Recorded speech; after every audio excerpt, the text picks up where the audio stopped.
요한복음 7장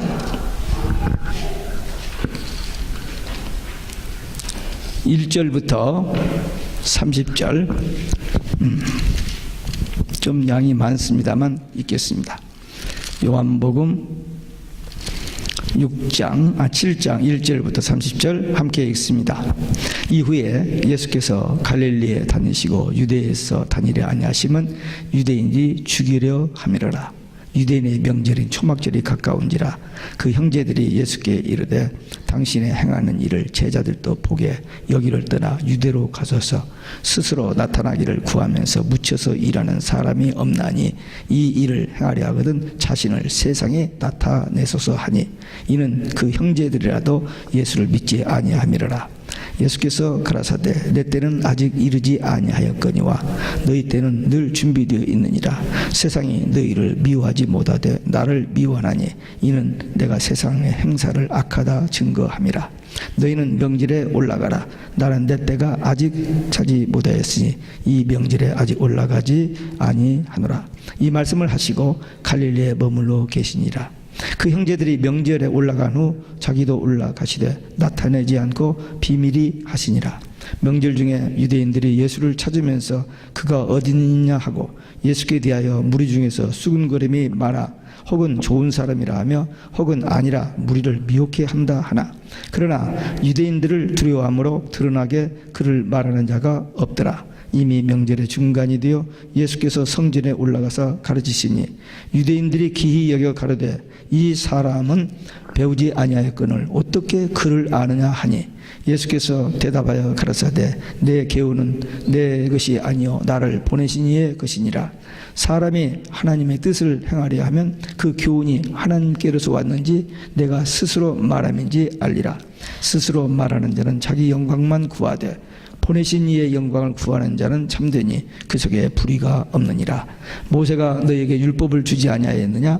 너희 중에 율법을 지키는 자가 없도다. 너희가 어찌하여 나를 죽이려 하느냐? 무리가 대답하되 당신은 귀신이 들렸도다. 누가 당신을 죽이려 하나이까? 예수께서 대답하여 가라사대 내가 한 가지 일을 행하매 너희가 다 이를 인하여 기이 여기는도다. 모세가 너희에게 할례를 주었으되 그러나 그 할례는 모세에게서 난 것이 아니요 조상들에게서 난 것이라. 그러므로 너희가 안식일에도 사람에게 할례를 주느니라. 모세의 율법을 폐하지 아니하려고 사람의 안식일에도 할례를 받는 일이 있거든. 내가 안식일에 사람의 전신을 건전케 한 것으로 너희가 나를 노여워하느냐? 외모로 판단하지 말고 공의로 판단하라 하시니라. 예루살렘 사람 중에서 혹이 말하되 이는 저희가 죽이고자 하는 그 사람이 아니냐? 보라, 드러나게 말하되 저희가 아무 말도 아니하는도다. 당국자들은 이 사람을 참으로 그리스도인 줄 알았는가? 그러나 우리는 이 사람이 어디서 왔는지 아느냐? 그리스도께서 오실 때는 어디서 오시는지 아는 자가 없으리라 하였느니라. 예수께서 성전에서 가르치시며 외쳐 가라사대 너희가 나를 알고 내가 어디서 온 것도 알거니와 내가 스스로 온 것이 아니라 나를 보내신 이는 참이시니 너희는 그를 알지 못하나 나는 아노니 이는 내가 그에게서 났고 그가 나를 보내셨음이라 하신대. 저희가 예수를 잡고자 하나 손을 대는 자가 없으니 이는 그가 때가 아직 이르지 아니하였음이니라. 아멘. 할렐루야. 오직 예수 마라나타. 오늘 또 하나님의 집에 나와 예배하는 여러분들에게 주의 은혜와 평강이 넘치시기를 주 예수 그리스도의 이름으로 축원합니다. 예수님께서 보통 사람이 할 수 없는 놀라운 기적들을 행하시고 또 예수님이 말씀을 가르칠 때마다 누구도 비교할 수 없는 그런 특별한 그 권위와 능력을 가지고 말씀을 전하셨습니다. 그런데 그것이 오히려 유대인들에게는 거침돌이 됐습니다. 시기하고 질투하고 수군거리고 마침내 죽이려고 했습니다. 예수님은 아직 십자가를 지실 때가 아니었기 때문에 유대인들을 피하여 몇 개월 동안 갈릴리 지역에 내려가서 지내시다가 초막절이 돼서 다시 예루살렘으로 이제 올라가서 성경을 가르치게 됩니다. 그때 그 사람들의 반응과 예수님의 자기 증거가 오늘 본문의 내용입니다. 첫째, 절기에 올라가실 때까지 초막절에 예수님의 동생들이 예루살렘에 올라가면서 함께 가자고 그랬습니다. 하면서 하는 얘기가 스스로 나타나기를 구하면서 이렇게 시골에서 묻혀서 일하는 사람이 없고 다 자기를 세상에 나타내는 거지 아니냐. 그러니까 좀 도시에 가서 사람 많은 데 가서 자기를 좀 피하라고 영예를 얻으라 그랬습니다. 지금 예수님의 동생들은 아직 예수님을 몰랐습니다. 믿지도 않았고 여기 사람들에게 좀 피하를 하라, 좀 알려라. 보통 사람들은 자기를 알리기 위해서 얼마나 애쓰는지 몰라요. 이 피하라는 건 뭐냐면 피나게 알리는 것이라고 그래요. 그런데 하여튼 길을 쓰고 수단 방법을 가리지 않고 자기를 나타내려고 그런 사람들이 힘을 씁니다. 근데 예수님은 아직 내 때는 이르지 아니하였고 아직 올라가지 않겠다 하면서 6절에서 8절까지 아직이라는 말을 3번 쓰면서 그 때를 얘기하고 있습니다. 예수님은 사람들의 충동에 의해서 기분에 따라서 움직이지 않고 하나님의 인도하시는 때를 따라서 행동하시는 것을 볼 수 있습니다. 세상 사람들은 인간적인 감정 또는 이해관계에 의해서 움직입니다. 그러나 우리 믿는 성도들은 하나님의 때를 기다릴 줄 알아야 돼요. 마음이 막 하고 싶어도 이게 정말 하나님의 때인지 아닌지 분별하여서 해야 하나님께서 우리를 인도해 주시고 또 은혜도 주시고 복도 주시고 하나님의 뜻을 이루게 해 주십니다. 유대인들이 예수님을 미워하는 이유가 뭘까? 우선 예수님을 메시아로 믿지 않는 것이고 또 자기들의 죄를 지적하는 겁니다. 자기들이 율법을 지킨다고 하면서도 형식적으로 겉으로는 지키지만 실제적인 율법을 거역하는 그런 죄를 짓는 것을 지적하니까 저들이 예수님을 미워하고 시기하고 죽이려고 했던 겁니다. 선과 악, 진리와 비진리, 세속적인 사람과 영적인 사람과는 하나가 될 수가 없습니다. 그렇다고 우리가 세상을 떠나서 그럴 수도 없고 세상에 살면서도 우리는 주위에 이 세상 사람들이 하는 것에 끌려가지 아니하고 끝까지 영적인 세계를 바라보면서 믿음으로 나가야 됩니다. 예수님께서 주를 위하여 세상에서 미움을 받는 자는 복이 있다 그랬습니다. 사람들에게 미움받는다는 게 간단한 일이 아닙니다. 굉장히 고통스러운 거예요. 인정해 줘도 좀 저기인데 그냥 우리가 잘못한 것도 없는데 정직하게 바르게 살고 정말 신앙적으로 사는데도 괜히 우리를 미워한다. 참 어려워요. 근데 우리가 진짜 예수님께 속했다면 세상은 우리를 좋아하지 않습니다. 물론 우리가 신앙생활을 바라보면 주위 사람들이 착하다 그런 말은 해줘요. 근데 우리가 정말 오직 예수 신앙을 가지고 살면 그렇게 살지 않는 사람들은 우리를 그냥 놔두질 않아요. 비판하고 정죄하고 가십하고 우리를 죽이려고 합니다. 예수님이 그러셨잖아요. 다니엘도 그랬고 다니엘은 흠이 없는 사람입니다. 구약의 3대 의인 중에 한 사람이요. 노아, 다니엘, 욥. 그런데도 죽이려고만 하잖아요. 근데 다니엘은 조금도 반항하지 않습니다. 그들과 어떻게 싸울 것인지 연구하지 않았습니다. 딱 한 가지, 하나님이 나와 함께 하신다는 걸 믿고 기도만 했어요. 근데 그 대적들이 다 물러갑니다. 다 떠나가요. 다 패합니다. 예수님도 처음부터 예수님을 죽이려고 했어요. 네, 막 났을 때 헤롯 왕이. 그리고 갈릴리에서 막 사역을 막 시작할 때 갈릴리 나사렛 사람들이 예수님을 끌고 낭떠러지 밀고 가서 떨어뜨려 죽이려고 했습니다. 그 이후에 예수님의 사역 현장에 항상 이 종교 지도자들이 나타나서 사사건건 시비하고 처음부터 죽이려고 했어요. 여기 오늘 우리 6장, 7장을 보고 있는데 6장에서도 그렇고 7장에서도 그렇고 저들이 예수님을 죽이려고 했다는 말이 나와요. 예수님은 좋은 일만 하셨잖아요.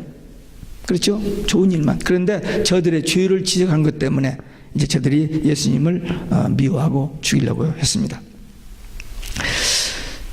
여러분들은 세상 사람들이 사랑하는 사람입니까? 미워하는 사람입니까? 인기가 괜찮아요? 인기가 있으면 좀 조심해야 돼요. 자기도 모르게 교만해집니다. 인기가 없으면은 내가 뭐가 잘못했지 하면서 하나님 앞에 기도하면서 정직해지고 겸손해질 수 있는데 사람들에게 인기가 올라가면 내가 그래도 하면서 교만해져서 마귀가 절대 놓치지 않고 그때 넘어지게 해요. 그래서 보세요. 성공하고 출세하고 유명한 사람들이 더 무서운 죄 가운데 빠집니다. 예수님의 형제들이 예루살렘에 올라간 후에 며칠 후 예수님이 조용하게 나타나지 않냐고 제자 두세 사람을 데리고 예루살렘에 올라갔습니다. 올라가서 보니까 유대 관원들이 예수님을 찾아요. 왜? 죽이려고. 잡아 죽이려고. 그 다음에 또 일반 사람들은 예수님 참 좋은 분이더라 뭐 이렇게 칭찬하는 분도 있고 그 미혹하는 사람이야 라고 수근수근대요. 그러니까 누구 말이 맞는지 몰라요. 좋은 분이라고 생각하면서도 유대 그 지도자들에게 들키면은 이렇게 보여지면은 불이익을 당하고, 왜?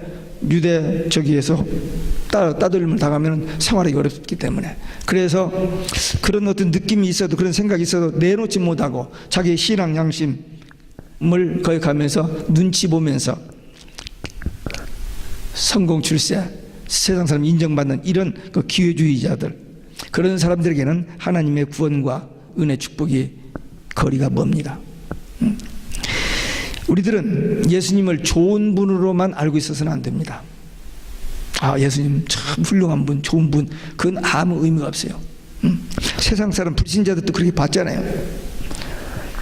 우리는 예수님을 구주와 주님으로 Our Savior and Lord로 믿고 영접하고, 예수님만 절대 신뢰, 정말 예수님만 믿고 오직 예수 신앙 가지고 천국 소망 가운데 살면서 세상 사람들에게 생명이 있는 동안, 건강이 있는 동안 예수님만 유일한 하나님 만나는 길입니다. 오직 예수입니다. 다른 길은 없습니다. 이 말을 전해야 돼요. 거기까지도 우리가 알아요.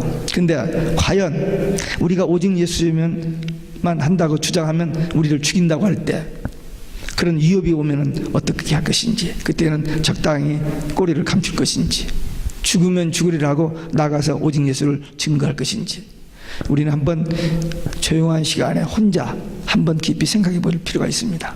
네. 그냥 그때 가면 되겠지. 될 수도 있지만 안 될 수가 있습니다. 마음 준비를 해야 돼요. 기도해야 됩니다. 그래서 우리는 특별히 우리 베들교회는 오직 예수 마라나타를 매주일 매일 하잖아요. 누가 뭐래도 오직 예수만 구원의 길이고, 누가 뭐래도 예수님 재림 확실히 믿잖아. 우리는 아멘 주 예수여 오시옵소서. 근데 예수 재림 없다고 하는 이 세상에서 우리가 어떻게 이 두 마디를 그냥 지키면서 끝까지 살아갈 수 있느냐, 이건 보통 결단이하고는 안 됩니다. 왜? 타협, 위협, 죽인다고 하면은 그때 우리 마음이 약해져서 넘어질 수 있습니다. 그래서 이 무장을 지금부터 해야만 영적 싸움에서 승리하게 될 줄로 믿습니다. 두 번째, 절기 중 유대인과 변론입니다. 절기 중간쯤에 올라가서 성전에 나가셔서 말씀을 전하셨어요. 지금 예수님께서 예루살렘에 올라가서 사자굴에 들어가는 겁니다. 지금 잡아 죽이려고 눈을 벼르크고 있는데 간 거예요. 그것도 용기 있게 아주 성전에 나가서 그 아주 호랑이 굴 속에 들어가서 이제 말씀을 전하는 겁니다. 이건 뭐냐? 사람을 두려워하지 않는 겁니다. 왜? 생명의 주인 되시고 천지 만물을 지상 주신 예수님이시잖아요. 그렇기 때문에 지금 예수님 십자가에 죽으러 오셨기 때문에 십자가에 죽으시는 거지, 힘이 없고 무능해서 저들이 잡혀 죽는 게 아니잖아요. 그래서 아직 십자가의 때가 아니기 때문에 조금 더 두려워하지 않냐고, 그냥 하나님 말씀 전하는, 복음 전하는, 천국 복음 전하는 일에 조금 더 거의 않고 그냥 나간 겁니다. 우리도 주님을 본받아서 어떤 위기, 어떤 환경 이런 것 가지고 타협하면 안 됩니다. 누가 뭐래도 하나님만 의지하고 하나님의 때를 따라서 하나님의 뜻을 이루기 위하여 이 오직 예수 복음을 증거해야만 됩니다. 성전에서 말씀을 가르칠 수 있는 것은 정규 교육을 받은 납비들만 하는 겁니다. 근데 예수님은 교육을 받지 않았어요. 그 사람들이 다 알아요. 예수님 교육 안 받은 거. 근데 예수님이 가르치면 놀라운 권위가 있는 거예요. 아무리 많이 배운 대단한 율법 학자들도 상상할 수 없는 그런 말씀을 하는 거예요. 근데 예수님께서 뭐라고 하시냐면 내 교훈은 내 것이 아니요 나를 보내신 아버지의 것이라고 그랬습니다. 열심히 공부한 게 아니고 어떤 훌륭한 랍비에게 배운 게 아닙니다. 사도 바울은 그때 당시 최고의 납비 가말리엘에게 교육을 받았어요. 그 교육 받아가지고 뭔 줄 아세요? 기독교인 죽이는 일만 했어요. 나중에 다메섹 두상에서 변화되고 그거 다 폐설물로 이겨버렸죠. 쓰레기로. 근데 오늘날 많은 목회자들이 이 신학을 한다고 하면서 철학의 노예가 되어 있습니다. 철학을 많이 배워요. 죄송하지만 하나님의 말씀과 사도 바울은 배설물로 쓰레기로 열었던 것을 가지고 그 학위 받으려고 정말 애를 쓰고 그거 가지고 일생 동안 살아가는 거예요. 참 무서운 일입니다. 죄송합니다. 저 신학교 나왔어요. 신학교 나왔는데 집에 가서 한번 찾아보세요. 성경의 사전, 영어 사전 찾아가지고 세미나리를 한번 찾아봐요. 세미나리가 뭔지 아세요 혹시? 세미나리 몰라요? 신학교를 안 나왔으니까 모르죠. 세미나리가 신학교란 말이에요. 세미나리, 신학교. 근데 한 줄만 더 내려가면 모든 악의 속을 사전에 영한 사전에 그렇게 되어 있습니다. 믿어지세요? 네. 무서운 세상입니다. 네.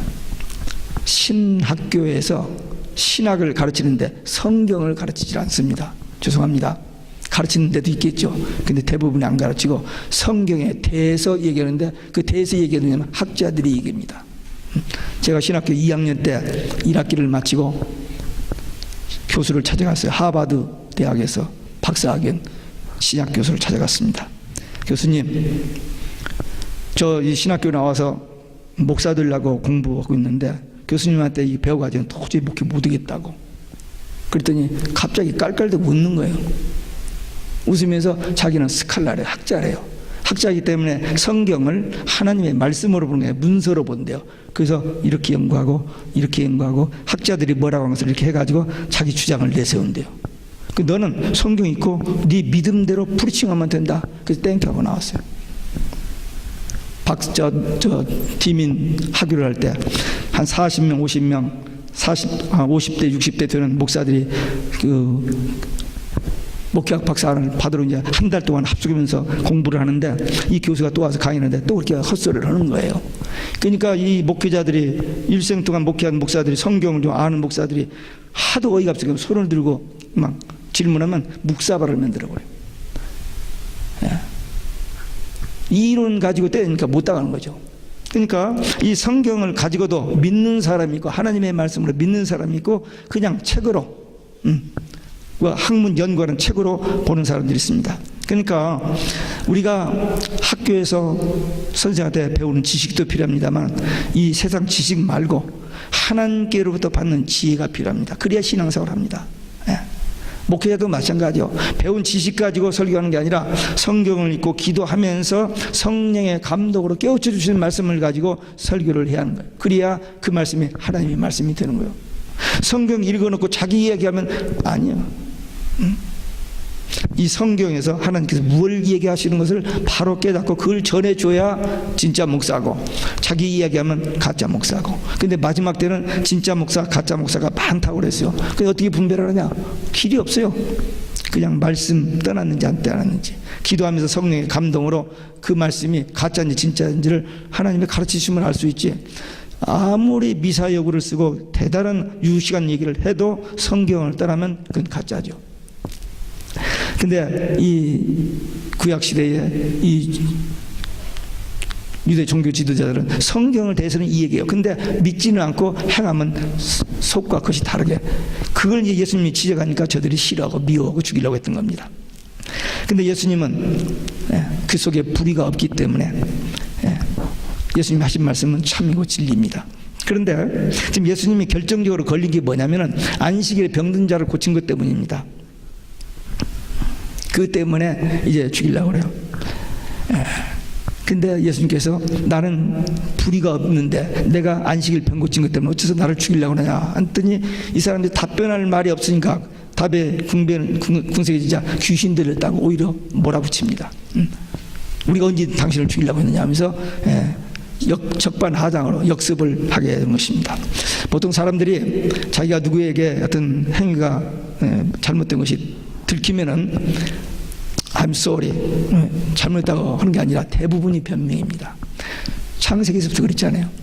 창세기서부터 나 때문이 아니고 상등 딴 사람한테 돌리는데, 지금까지도 모든 사람들은 대개 자기가 안 했다고, 남이 했다고, 나무 때문에 그랬다고 얘기합니다. 그리고 거짓말로 역습을 하는 것이 보통 사람들의 근성입니다. 그래서 예수님께서 외모로 판단하지 말고 공의로 판단하라. 옳고 그런 것을 바로 알고 그 공의대로 판단하라. 예수님이 하신 일을 보면은 이건 진짜 메시아로서 하신 일이라고 너희들이 인정할 수밖에 없고 믿을 수밖에 없다. 그러나 너희들이 그렇게 바른 판단을 하지 않기 때문에 이렇게 죽이려고 한다. 우리는 오직 예수님만이 인생 문제의 모든 문제의 해답 주시는 분, 그리고 하나님 만나 구원받고 천국 가는 유일한 길, 그겁니다. 그러니까 오직 예수 속에 우리 인생의 모든 문제가 다 들어있어요. 이 땅에서 사는 법도 그 속에 들어있고 천국 가는 법도 거기 들어있고. 그러면 목사님, 오직 예수 속에 돈 잘 버는 방법도 있나요? 그건 잘 모르겠어요. 근데 분명히 오직 예수 신앙 가진 사람은 하나님께서 보호하시고 지켜주시고 은혜 주시기 때문에 잘 될 수밖에 없습니다. 그러면 모든 부자들이 다 예수 믿느냐? 그건 아니에요. 그건 아니지만 분명히 예수 바로 믿는 사람들이 고난도 받고 어려움 당할 때도 있지만 하나님의 은혜로 마음의 피스, 마음의 평화 누리고 행복하게 사는 것이 크리스찬 라이프입니다. 그러니까 우리는 세상 사람이 뭐라고 해도 우리는 오직 예수 한 분만이 유일한 구원의 길, 천국 가는 길, 이거 하나 붙들고 마지막 영적 싸움에서 승리하는 믿음의 용사, 기도의 용사들 되시기를 주 예수 그리스도의 이름으로 축원합니다. 끝으로 절기 중 예루살렘 주민과의 변론, 즉 유대인들 지도자들과 그 다음에 예루살렘에 사는 주민들과의 변론입니다. 예루살렘 주민들이 예수님께서 성전에 나타나셔서 그냥 말씀을 전하면 깜짝 놀라는 거예요. 지금 유대인들이 잡아 죽이는 거 다 알고 있는데 그 용기를 보고 놀라면서 이 예루살렘 주민들이 생각이 났어요.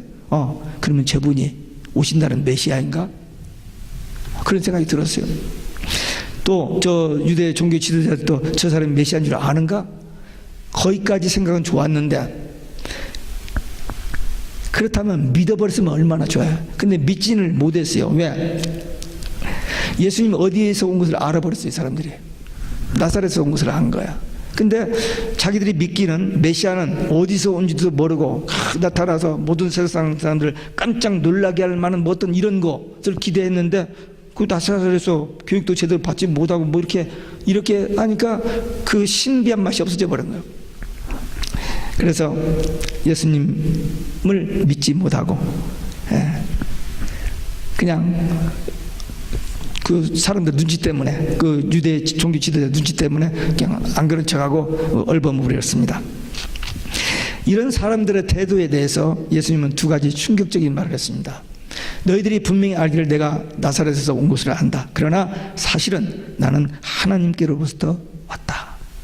하나님께로부터 왔다. 또 너희들은 하나님을 잘 모르지만 나는 하나님을 안다. 이렇게 말씀하셨어요. 이게 유대인들에게 너무나 충격적인 도전이 된 겁니다. 왜? 자기들은 선민이기 때문에 하나님을 잘 안다고 생각했는데 자기들은 하나님을 모르고 저 예수님 자기만 하나님을 안다고 한다. 그러니까 자기들에 대한 최대 모독이 되기 때문에 저들이 크게 반발했습니다. 여기서 예수님의 생애에 큰 전환점이 오게 됩니다. 처음부터 그들이 예수님의 어떤 그 기적과 또 가르침의 특별하심 이런 것 때문에 시기 질투도 하고 또 이렇게 파교자로 반역자로 이렇게 몰아붙이려고 했는데 이제는 정면으로 하나님을 모독한 신성 모독죄로 몰아붙여서 이제 죽여도 된다는 결론에 이르게 됐습니다. 자기들이 하나님의 선민인데 자기들은 하나님을 모르고 예수님만 하나님을 안다고 또 하나님께로부터 왔다고, 그러니까 자기들이 생각하고는 안 맞으니까 이제 신성 모독죄로 죽이려고 하는 그 상황에 이르렀습니다. 이 사건을 보면서 옛날에 예수님 때 그랬는가 보다 라고 끝날 것이 아니라 이 사실이, 이 사건과 이 상황이 지금 우리에게도 왔다는 사실을 우리가 깨달아야 돼요. 무슨 얘기냐? 우리도 예수님이 신성 모독한 사람이냐 아니면 예수님만 유일한 구원의 길이냐, 이 둘 중에 하나를 선택해야 됩니다. 예수님만 구원의 길이 아니라고 하면 우리도 편안하게 살 수 있어요. 그러나 오직 예수님만 구원의 길, 오직 예수 하면은 우리는 불이익을 당하고 우리가 죽임을 당할 때가 오게 된 겁니다. 지금 예수님이 2000년 전에 예루살렘에서 유대인들에게 몰리는, 지금 공격받는 그 상황과 똑같은 상황이 이 예수님이 다시 오시기 직전에 우리에게 일어날 수 있다.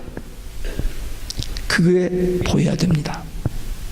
지금 참 살기 좋고 평화롭고 이렇게 눈이 많이 와도 다 얼마나 길을 잘 쳐줘서 다 이렇게 다닐 수 있었고, 예?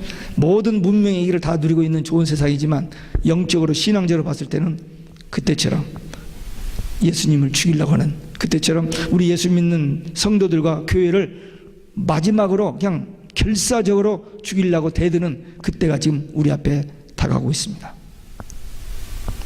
이때 우리가 조금 오래 살기 위해서, 좀 우리가 가지고 있는 지위 명예 누리기 위해서 안 그런 척하고 타협하고 하면은 결국 조금 더 오래 살고 조금 더 권력을 누리는지 모르지만 멸망 지옥입니다. 그러나 우리에게 어떤 위기가 오고 우리가 좀 어떤 불이익을 당하고 죽음을 당할지라도 오직 예수 신앙 이거 하나만 붙들면 우리는 죽어도 순교해도 구원 천국 갑니다. 이 말씀을 전하는 저나 이 말씀을 듣는 여러분들도 간단한 얘기는 아닙니다. 쉬운 얘기는 아니에요. 근데 분명히 예수님께서 분명한 사실을 이야기했는데 저희들이 이제 죽여낸다고 하는 것처럼 우리는 분명히 예수 믿고 우리 주님이 다시 오신다는 걸 확실히 믿는 그것 때문에 우리도 이런 예수님이 당하는 고난에 당하게 될 그런 상황, 환경이 우리 앞에 와 있습니다. 어떤 걸 선택하시겠어요? 예, 마음으로는 그래도 우리는 신앙 가졌으니까 믿고 구원받고 천국 가야지. 그러나 실제 막다른 어떤 골목에 부딪혔을 때 그때 그 순간의 그 선택 결정이 그렇게 쉽게 되지 않습니다. 마음을 다짐을 했어. 베드로 보세요. 베드로 제자들이 다 도망가도 저는 절대 안 도망갑니다. 저는 죽더라도 주님을 따르겠습니다. 3년 동안 예수를 따랐던 수제자 베드로가 무참하게 바로 한두 시간 후에 예수님 모른다고 부인해버렸잖아요. 네. 그런데 우리가 베드로만한 믿음이 있습니까? 없죠. 베드로가 자기를 믿었던 겁니다. 자기 약함을 몰랐던 거예요. 우리도 우리 신념 가지고 될 것 같아요? 안 됩니다. 하나님의 은혜로 됩니다. 하나님 말씀에 대한 절대 신뢰 가지고 하나님을 의지할 때 하나님께서 그 어떤 결정적인 순간에 우리를 이길 수 있도록 도와주시는 겁니다. 절대로 우리 힘으로 우리 능력으로 되는 게 아닙니다. 그래서 이제 우리는 성경을 통해서 주일마다 듣는 설교 말씀을 통해서 역사의 종말이 있고 예수님이 재림한다고 우리는 믿고 있습니다. 그리고 주님이 재림하시면 추수이기 때문에 알곡과 가라지가 구분된다는 것을 알고 있습니다. 알곡은 묶여서 불에 들어가고 알곡은 천국에 들어간다. 구원 천국이라 그렇게 알고 있습니다. 근데 그 길은 딱 하나.